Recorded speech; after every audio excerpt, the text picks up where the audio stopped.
Hi, welcome to another edition of Pauline Interviews. Once again, we're in New Renaissance Bookstore on Northwest 23rd. And today I have Clay Faulkner with me, and his business is CF Tellings, and we'll tell you why. So, Clay, you do what we call divination. Did I say that right? That's correct. And what is divination? Divination is really just contacting and speaking to the divine and receiving answers from the divine.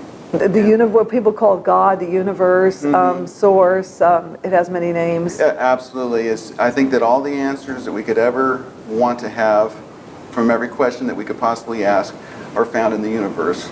And so when we ask the universe, we ask the divine, we receive those answers in a variety of ways, either through geomancy, tarot, runes, and just many, many different kinds of These are some of the tools you used. Absolutely. Before we talk about those, first, just two quick questions is, when did you get started in this? How did you get interested first? What sparked your interest in this? Well, I became a born-again pagan about 18 years ago, and soon after that, I first began learning palmistry and tarot. And so I learned those and got those mastered, and then went on to learning geomancy and runes. And I've been doing that for about almost 10 years now, those two. The two questions of born-again paganism, but it's not religious, and is it spiritual though? I think it's spiritual, and I think it's a way of life, and it's a way of looking at things in a different way. Well, obviously what you're doing is spiritual. And so are you self-taught, or do you go to school to learn tarot and geomancy and runes? No, I was self-taught. I had to go to the School of Hard Knocks and learn how to do this through a lot of reading, a lot of studying, and a lot of practice. And so I had a lot of guinea pigs that I had to suffer through, and I was able to hone my craft. And I think that I had an advantage by not going to school, because I could find my own path and not the path of somebody else. And I think that the path that I have found, based on the people that I read for, has been very, very successful. So something must have happened to you 18 years ago. Yeah, a separation. And I don't mean to get too personal, so whatever you want to talk about. No, but I mean, that was kind of a poignant moment for me. And I was in that place where I was raised Christian, and I just lost interest in that, and lost faith in that. And one day at my apartment where I was living, I had a piece of literature come through that I did not sign up for, and it was a pamphlet from Llewellyn, and it had just some information and articles on paganism and witchcraft and so forth. And so I just started reading it, and I just felt pulled toward it, and that's where I began my journey. And I just started collecting books and learning and studying, and eventually began practicing it. Now, this is not a question to you, but I'm just going to make a statement. My hope is that being religious and spirituality can come together, because basically it's the same foundation. It's just that I think with spirituality it's more open. Yeah, spirituality is more of less about rules and more about just following the basics, following your heart, and knowing what is right and what is wrong, and being true, living an authentic life, and just being genuine. Live and let live, I say, no judgments, live and let live, but that's another story. So we're going to you do several things, but we're just going to focus on two. And one, geomancy. Tell me, that I'd never heard of before. I know tarot, I know runes, but geomancy, what is that? Not too many people know about geomancy, which is a little surprising, because geomancy is by far older than tarot or runes. It goes back 3,000 years. It was first devised by the Chaldeans, which is more of the northern Arabia area. And they would practice this art of divination in the sand. And the name geomancy really translates down to earth speaks or earth foretells. And they were able to divine the answers to the questions that they had.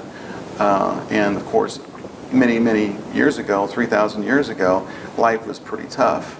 And they used divination as a way of getting an edge, because when is the best time to plant? When is the best time to harvest? The best time to call your herd? The best time for a lot of things, to go to battle?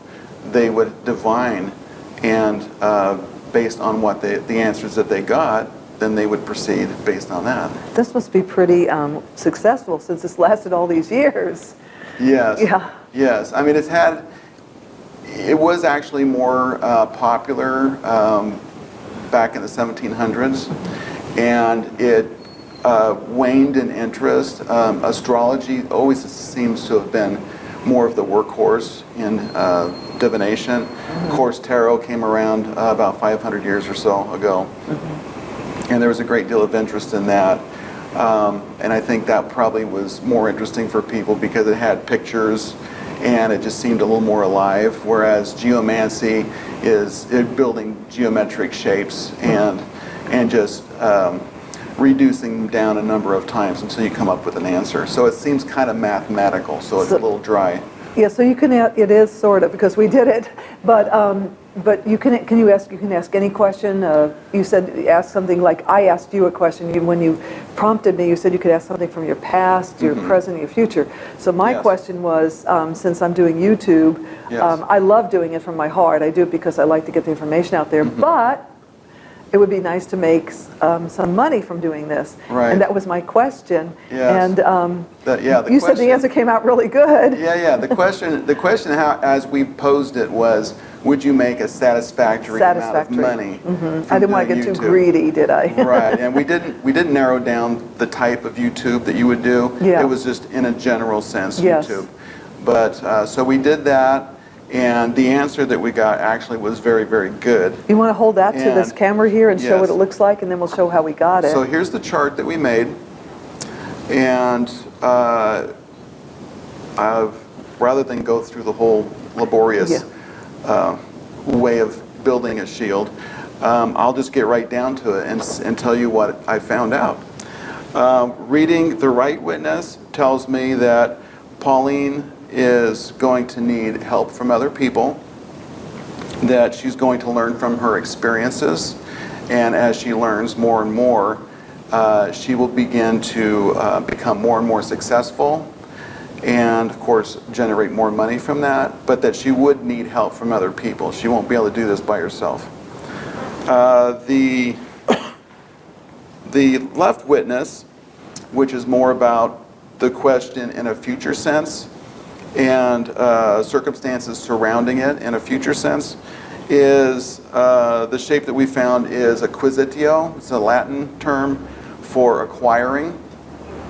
And as you may have guessed, acquiring, she will do quite well in acquiring a satisfactory amount of money. That's really putting it in a nutshell, that's what that means. And at the base, or the tip of the inverted pyramid, is the judge.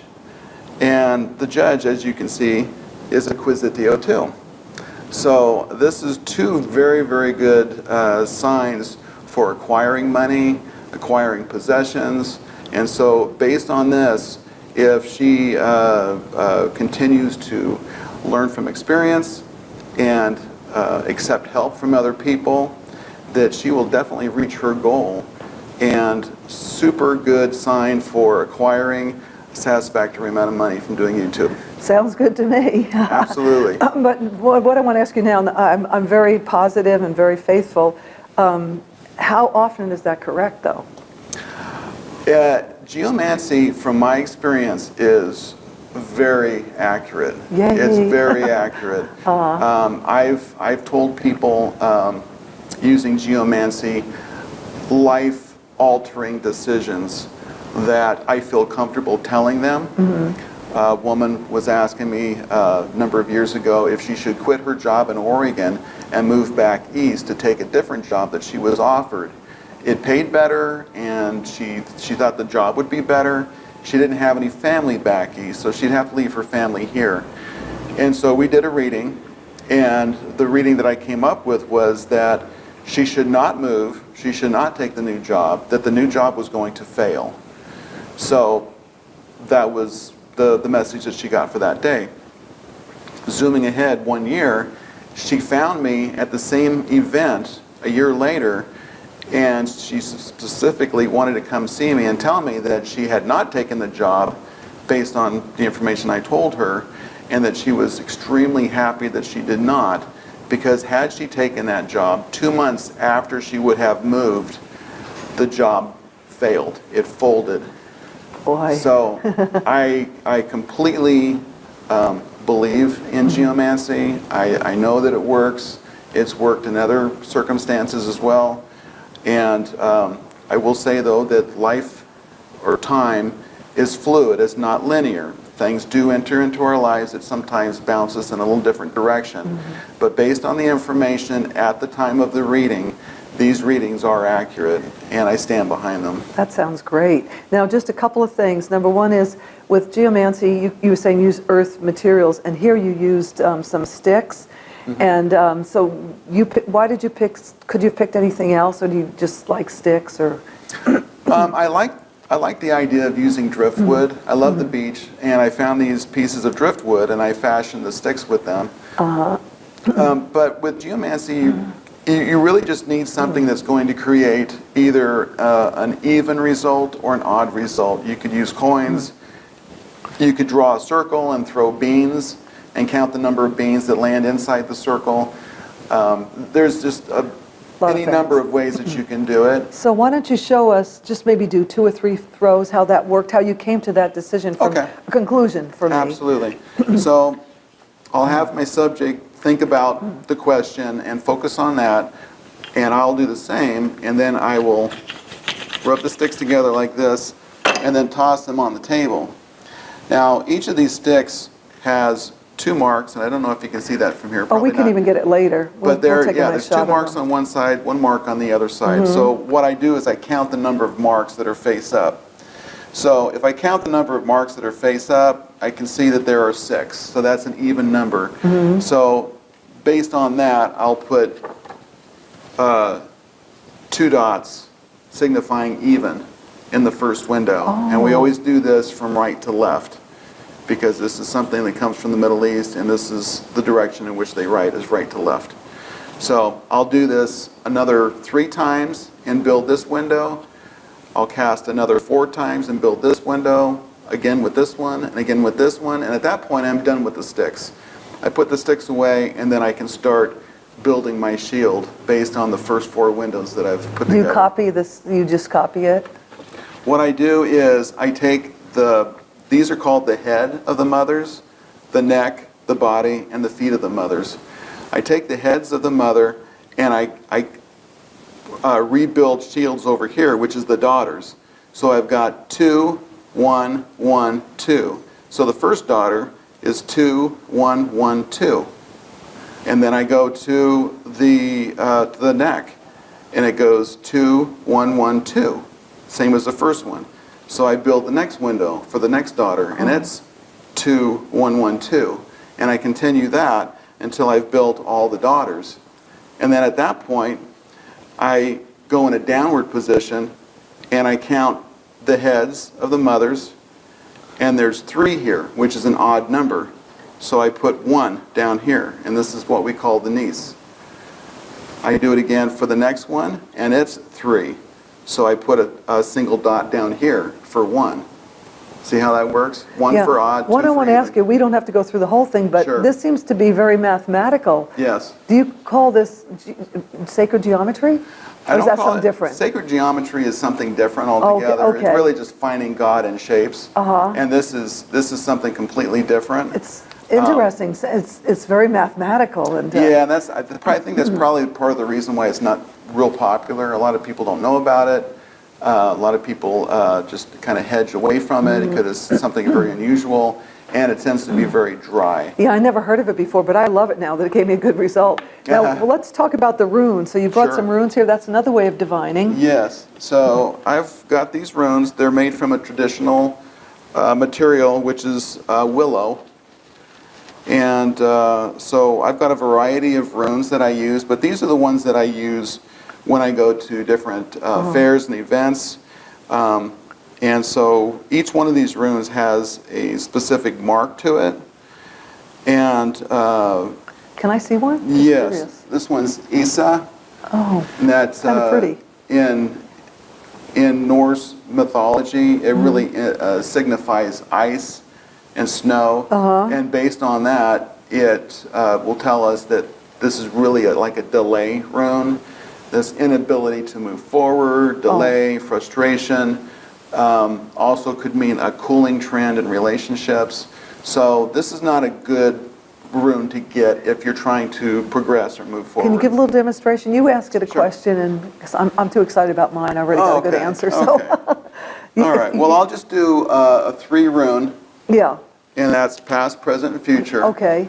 And so I could ask about, well, I'm going to be going to the Ghost Con this weekend. So I'm going to ask about, will I have a lot of fun at the Ghost Con? How's that sound? Yeah, it sounds good, but what is a Ghost Con?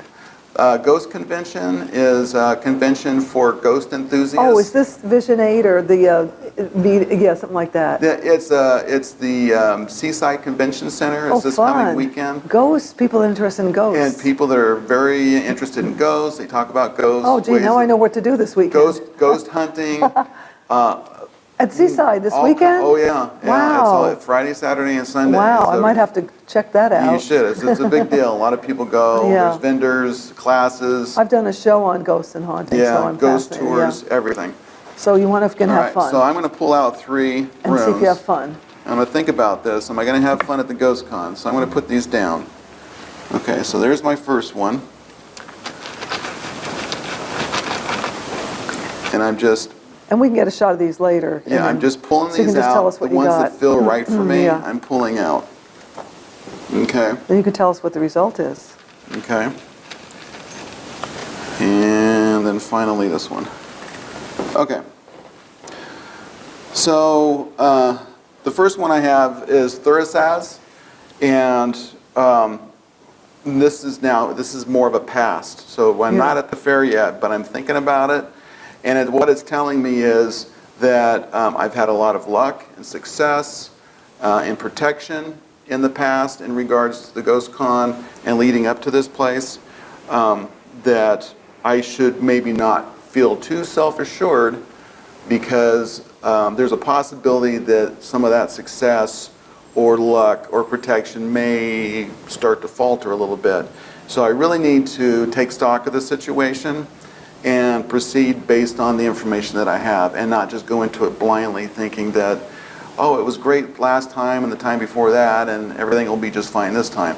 So I really need to make a list and make sure that I've got everything that I need and don't leave things up to chance. So it's more of a warning kind of a rune, but it's telling me to prepare for the Ghost Con in a smart way. The second rune, which is present, is Jira. And it's actually, Jira is actually, Jir is the root word for year. So it's about a full cycle, and it's reaping the rewards of efforts expended, or reaping what you sow, that kind of karmic message. And so what it's telling me is that whatever I put into the Ghost Con, I will get back out of the Ghost Con. So if I go into it with a good attitude and positive attitude, that's what I'll get back out of it. So it's really kind of up to me if I'm going to have a good time, because I better, have a good attitude. And then the final rune, which is Dagaz, and it's more about also having good attitude, making the best of a situation, and that there'll be this slow and steady growth. So that means you take that as meaning you're going to have a good time? What it means to me is the time that I have at the Ghost Con depends on me. Yeah, if I'm going to have a good time, I need to have a good attitude about it and make the best of the situation. Okay. Maybe I'll get there and I won't get the table that I want. And I'll be like, well, I guess I'll just have to work this table. Yeah. Well, I got to go into it with a good attitude and make the best of the situation. So that's what this is telling me, that maybe things won't be quite the same as they've been in the past, but I need to have a good attitude and make the best of it, and that I'll have as good a time as I put into it. I have 2 quick questions. Sure. One is the first one that says you've got to protect yourself. That doesn't mean that you go in there protect yourself from any attachment or from weird stuff, energy that's floating around. It just means maybe you should pack everything. Don't forget toothbrush. That's what I get from it, is that the times that I've gone in the past, I've had everything that I've needed. Oh, okay, so it's more material now stuff. I need to, instead of just going, I got it, I don't need to make a list, I got this all. Okay. I just like, okay, I better make a list, the car's got gas in it. I mean, I need to make sure I got all my ducks in a row before I go, and not think that it's going to be just fine and I don't need to make a list or I don't need to worry about anything. That's a material thing. Now, the other question I have, the last one is, when you did the runes, it was your question and your energy that pulled them out. When we did the Geomancy, it's easy for you to say, it was from me, but you pulled it out. So you told me to put my energy out there, what I wanted, but it didn't matter that your energy was on the sticks, though. That's correct. You didn't influence it in any way. It's a different principle, runes versus geomancy. It's a different principle. And I think that so long as the subject is thinking about whatever the question is, and the diviner, which would be me, is also thinking about that, that it works in that way that I handle the sticks, and the person asking the question doesn't need to handle them. Okay. Runes or tarot, at least from my point of view, is a different animal, and I think that the person asking the question needs to put their energy into it. I've been asked in the past if I would do readings over the phone. I just did a radio interview on Sunday night and was asked, had some call-in people ask if they wanted to, if I could do readings over the phone for them. And of course I had to politely decline because I feel that the subject actually has to be present in order for that energy to be put into it. That makes sense. Yeah. So your business is CF Tellings. And people can contact you. We'll have your information's up all over the interview, but so we don't have to worry about that. But they can contact you. And where are you located? I'm in Milwaukee. Oh, Milwaukee. Okay. So do you have an office there? People go there to see you, or do you go to fairs and you? Most of what I do is I go to metaphysical fairs and different kinds of events. That's where I met you. Come to think of it. Renaissance. I did a Renaissance fair last summer. Believe it or not, I did a Christmas bazaar last November, and I was not sure how that was going to work out.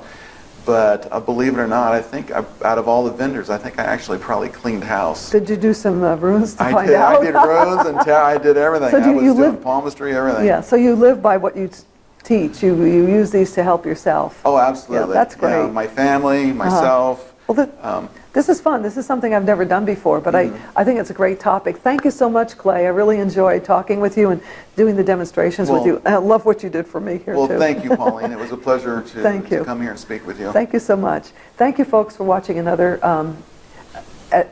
edition. Sorry, I'm so excited about what he told me, of Pauline Interviews. Hope to see you again soon. Bye.